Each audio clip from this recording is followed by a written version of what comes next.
Revelation 3:19 and through 22, we find these words saying, "As many as I love, I rebuke and chasten. Therefore, be zealous and repent. Behold, I stand at the door and knock. If anyone hear my voice and open the door, I will come in to him and dine with him, and he with me. To him who overcome, I will grant to sit with me on my throne, as I also overcame and sat down with my Father on his throne. He who has an ear, let him hear what the Spirit says to the churches." Father, we bow in the precious name of your Son, Jesus the Christ. We pray that you use us for your honor and for your glory. Have your way in Christ Jesus' name. We do pray. Amen and amen. We entitled this message with the subject, "Don't ignore the Lord knocking on the door of your heart." Don't ignore the Lord knocking on the door of your heart. The Lord God has done what is needed to bring about reconciliation. This he did in giving his only begotten Son, Jesus, who appeased God's wrath and made peace on our behalf. We are no longer alienated from God as if our sin keeps us from him. Jesus has reconciled us back to God through his death and has made provision for our salvation. The devil would have us to think that the Lord would not receive us because of our sinful condition. Don't let the carnality of the sinful flesh cause you not to respond to the Lord knocking on the door of your heart. If you have within yourself a mind of reasoning, please consider letting the Lord come into your heart. If you would let him come in, he will come in and transform your life in such a way that you will look back over your life and say, "What a fool I was in the things that I was doing." Don't ignore the Lord knocking on the door of your heart. Don't go too far, don't stay too long, and don't come back too late. That is what happened to the 5 foolish virgins. They came back too late. We should not take the Lord God forbearing, long-suffering, loving kindness for granted. In Romans 2:4, if we know that the goodness of the Lord leads to repentance, why shouldn't we let him come into our hearts and rule with us? I believe that the Lord works the conscience of every human creature to accept him. For it is the will of God that none should be lost, but that all will come to repentance. Oh, I know everybody the Lord works on the conscience, but some give in and some refuse to give in. But it's not that the Lord ain't trying to reach them, because it is his will that none will be lost. The Lord God loves us with the unconditional love, but does not impose upon our free will, nor do he coerce anyone to accept him unwillingly. You must open your heart and let the Lord come in. Otherwise, you may continue to experience the emptiness, loneliness, unwanted spirits of depression, anxiety of the mind, in bondage to unwholesome thoughts, and can't seem to get a good night's sleep. Oh, help me, somebody. I hope there's nobody here like that. But if you don't have the Lord, the devil can really put you through the ringer.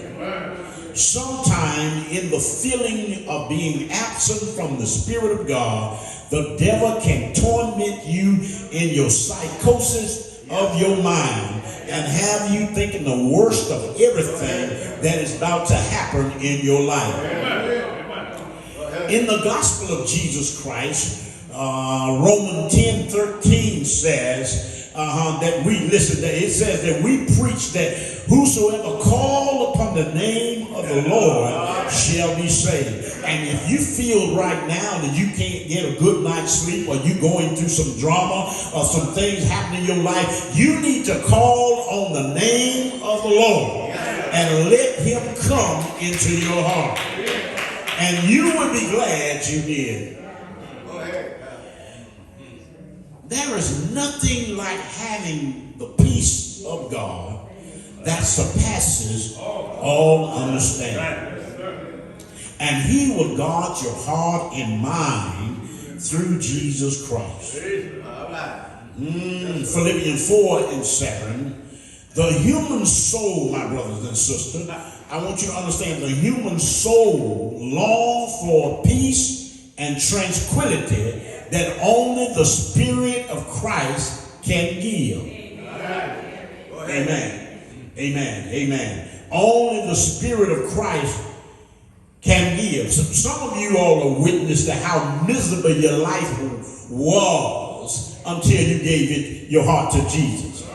I tried to find joy in staying out all night, joy in smoking pot, joy in running around, joy in doing all sorts of things, but nothing brought me peace until I found Jesus the Christ. Money can't do it. Material things can't do it. Seeking a world of pleasure can't do it.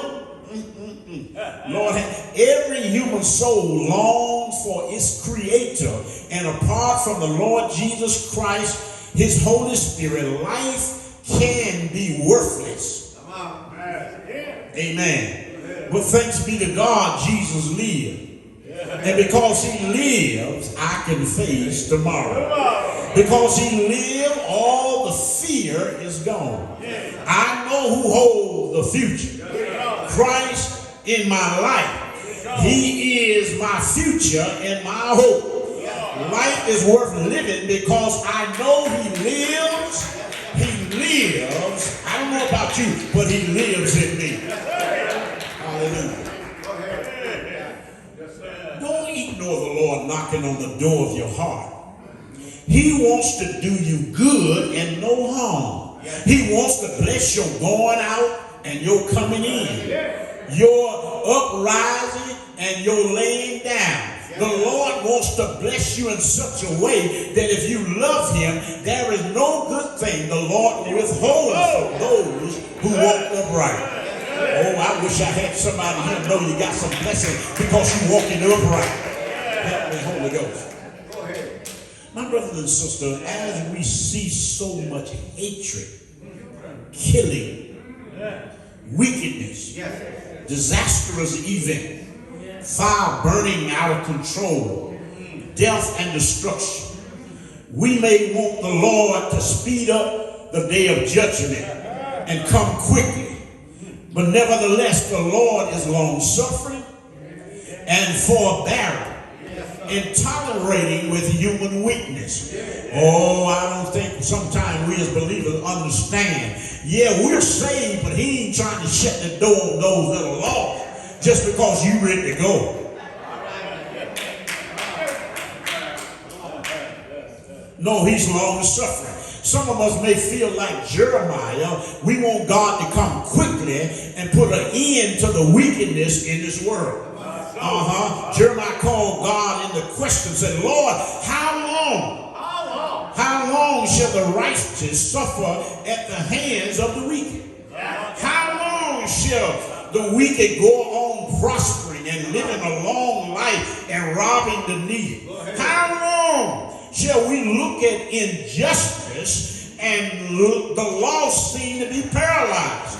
Sometimes we feel like that, but however, we got to understand, how long shall we look at it? But Peter tells us in 3:9 says, the Lord is not slack concerning his promise, as men count slackness, but he is long suffering towards us, that not any should perish. The Lord is still working on young people. He's still working out in the world. We sitting here like it's all over. No, the battle is still going on, and the Lord is still winning souls on his team.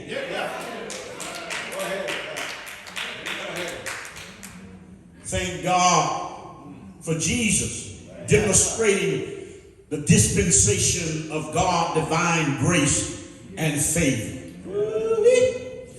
No, I know all this wickedness going on, but God still allow us to live in the dispensation of his grace and his mercy. It's killing going on, but I'm in his grace and I'm in his mercy, because God takes care of those whom he loved. Yes, Jesus, despite of all that's taking place in the world, we can truly say that God is good and his mercy endures forever. I know you want God to fix your enemy, but don't never think like that, because if he fix your enemy, he first has to deal with you.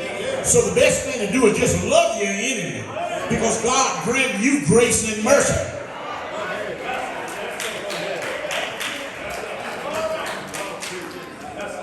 Galatians 6:9, Paul tells us not to be weary in well-doing, but in due season we will weep if we faint not. The Lord is still knocking on the door of the hearts of those whom he loved. As many as he loved, he says he will rebuke and chasten them. And he said, therefore be zealous and repent. The Lord chases after us through life ups and downs, trials and tribulations, sickness and trouble, misfortune and disappointment. All the things that God gets our attention, he's trying to get us to open our hearts and let him come in. If anyone hear my voice and open the door, the Lord said, I will come in and make my abiding with him, or with them.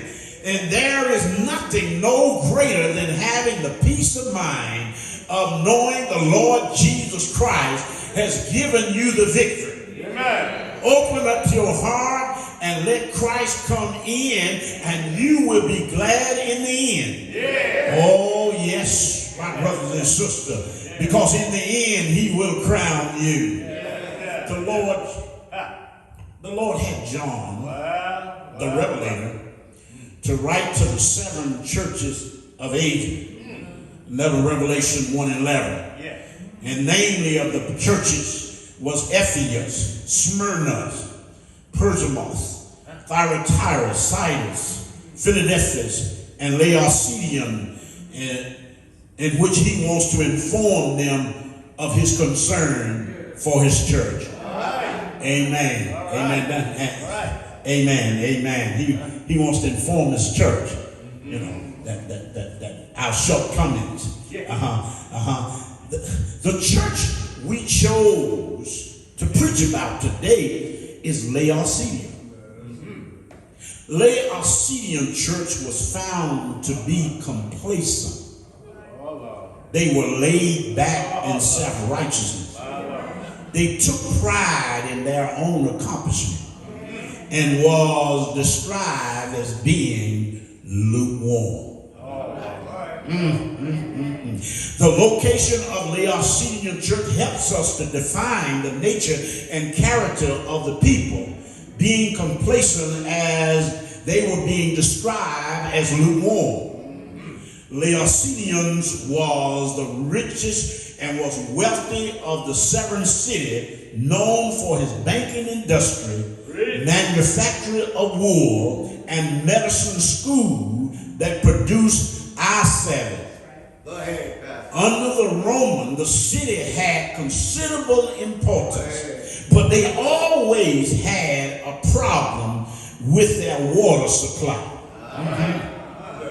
They had an aqueduct built to bring the water from the spring to the city. And by the time the water reached the city, it was neither hot nor refreshing cool, just lukewarm. The people often would drink the water and would spit it out of their mouths because it was lukewarm.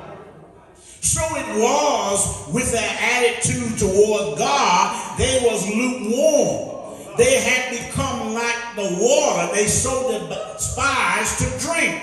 They were laid back complacent as if everything was all right. But Jesus said, I know your works, that you are neither hot or cold. I wish that you were cold or hot. But since you're lukewarm, I'm going to spit you out of my mouth. In other words, we make God sick when we come into his sanctuary, sit down as if we've done him a favor.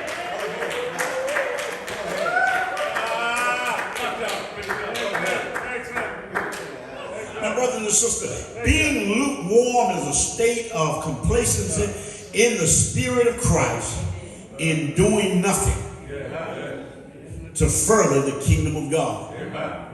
We're saved. Thank God I'm saved. I'm going to sit right here. And then, we sort of like, if you don't know him, have you ever noticed how we sort of like treat God? We get saved and we go to church and we sit down like we're waiting for him to come.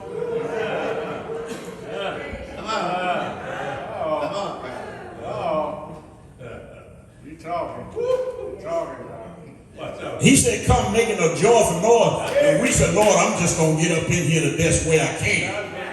Then we sit down like we have done him a favor because we showed up. You ain't never done God no favor when you show up in the church. Matter of fact, some of us make him sick when we walk through the door. Come on, somebody. You come with an attitude like you don't owe God no praise, that make God sick. After you done breathe his air all week, got your health and strength to work 5 days a week, and you get turned up at church like you owe him a favor, you better wake up and understand, if it had not been for God blessing you through the week, you would not have made it here today.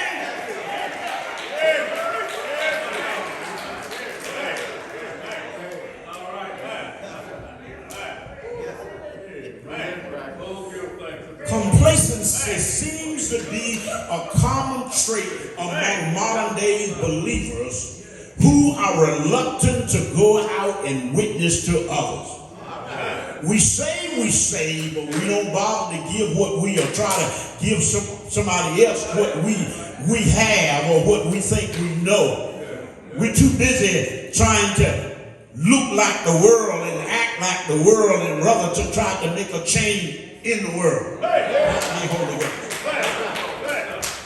Lukewarm may be classified as showing no emotion, expression, no enthusiasm, or excitement when it comes to worshiping the Lord and participating in church ordinance. We just going through the motion. The Lord did not save us to take a seat and sit down and wait on him to come the second time. He saved us that we will be about his Father business. That's why he said, go into all the world. Now he said, go home and sit down. We should be about sharing the good news of Christ with others who are willing to listen. Not everybody gonna turn you away. Somebody will listen if you open your mouth. But if you so afraid somebody going to insult you because you talk about Jesus and you keep your mouth shut, you ain't worthy of the gospel you call yourself to have. Because if you got joy, you ought to spread it. And if you got something good, you ought to share it. Ain't no need you think you can go to heaven all by yourself. Because when the Lord look behind you and nobody following you, you won't get in the gate. Because everybody ought to be able to bring somebody into the fold of God's kingdom. I said a mouthful of that. Laodicean people were wealthy and prosperous. What they could see and buy had become more valuable to them than what was unseen and eternal. Wealth, luxury, and ease of living can give one a false sense of security. If you don't have a relationship with the Lord Jesus Christ, none of those things will save you in the end. I don't care how much money you got. If you don't know Jesus, you can't buy your way to heaven. Open up your heart. Hallelujah. Let Christ come in. And if he come in, he will give you peace and a blessed hope of living again. And ain't nothing like having a peace that whatever comes will remain. The Lord is going to work it out. It ain't nothing like having peace when the storm is raging, dark cloud and lightning, and you can comfort yourself saying, God is with me, and I tell you, he's going to work it out for my good.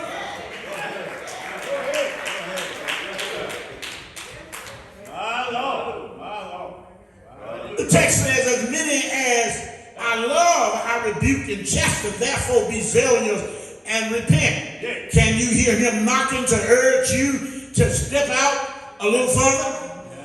Can you feel him knocking to tell you, come a little closer?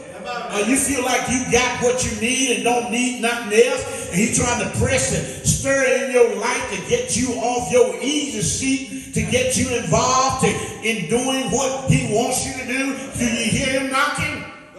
My brother and sister, we're saved. Yes, we are, but we have a job to do. He didn't save us for us just look good, dress good, walk good. He gave us so we can make an example to others in the world. Others, we ought to see us with some joy. No, we Christians walk around with a long face, sad, always looking gloom and doom. Somebody, don't nobody want to look at no Christian like that. Somebody want a Christian who got some spunk, who got some joy, who don't mind standing and say, I love the Lord. He heard my cry. He pitied my every groan. As long as I live, when trouble arrives, I ain't gonna doubt. I'm gonna haste to his throne because I know he did not bring me this far to leave me. I'm not gonna get into the winds and the doctrine. I know that Jesus died on Calvary. I know that he rose from the dead.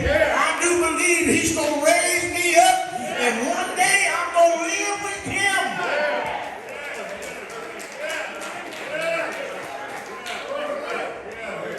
The best thing that ever happened to me was letting him in my heart. Oh, hallelujah. I know sometimes somebody want to shut me up, but I can't help it. When you got something good, you just can't keep still. Hallelujah. You just can't keep it to yourself. You got to share it with somebody. They may not want to hear it, but there is joy in serving the Lord. There is some goodness in serving the Lord. There is a peace that the world can't take away from you. They're shooting and killing, but you can still have peace, knowing that God said, Lord, I'm with you. Even to the end of the world. I pray that you be blessed by the word today.